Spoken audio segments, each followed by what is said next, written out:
Bonjour à tous, nous voilà sur la dernière manche du Trophée Andros électrique qui se passe à Lens-en-Vercors. Nous irons voir Nicolas Klinger qui va vous parler de la vision, qu'est-ce que nous voyons à l'intérieur d'un habitacle.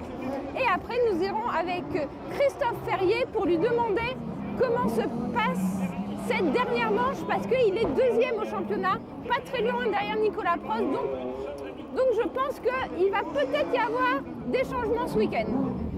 On se retrouve tout de suite avec moi-même en caméra embarquée.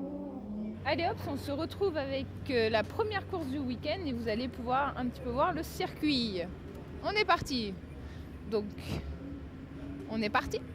Donc départ, comme vous pouvez voir, je prends un pas trop mauvais départ. On va arriver dans le premier virage à droite. Ça fait gauche-droite, c'est assez compliqué. Hop, il y a une voiture qui s'est sortie. Donc gauche-droite, là on a beaucoup de dérives.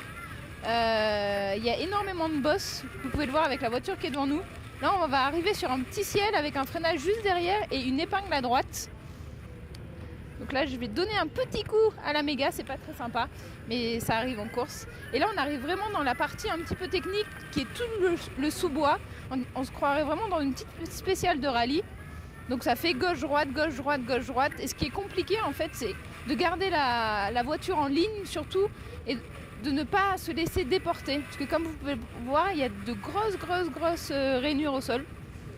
Et là, on arrive dans la fin du circuit avec une énorme épingle à droite et on remonte pour aller sur la ligne de départ. Et on se retrouve tout de suite avec le technico Nico qui va nous parler de la vision qu'a un pilote à l'intérieur d'une voiture. Et pour une fois, on va peut-être y comprendre quelque chose à son charabia. Le pilote coincé entre son siège, son volant, des voitures qui vont à droite, à gauche, on est sur la glace, on est toujours en glisse. Il faut absolument pouvoir voir entre le petit pare-brise à l'avant et surtout, très important sur la glace, les vitres latérales. Imaginez le pilote en travers, en train de contrebraquer. Comment peut-il faire pour voir son virage? C'est uniquement la visibilité par les vitres latérales. Donc, il faut un positionnement latéral de façon à ce qu'on puisse utiliser un maximum de vision de vitres latérales, aussi bien côté conducteur que passager. On va réduire notre champ de vision. Regardez ce qu'un pilote voit. Donc nous voici avec Christophe Ferrier qui est second au classement général, juste avant ce meeting. Alors ton objectif, qu'est-ce que c'est ce week-end ? Mon objectif c'est essayer de manger du Prost, mais ça va pas être évident parce que lui il est très régulier. Moi j'avoue que je manque un chouille de régularité. Mais bon, tout est possible, il y a beaucoup de choses qui peuvent se passer en course, donc j'espère que ça va tourner en ma faveur.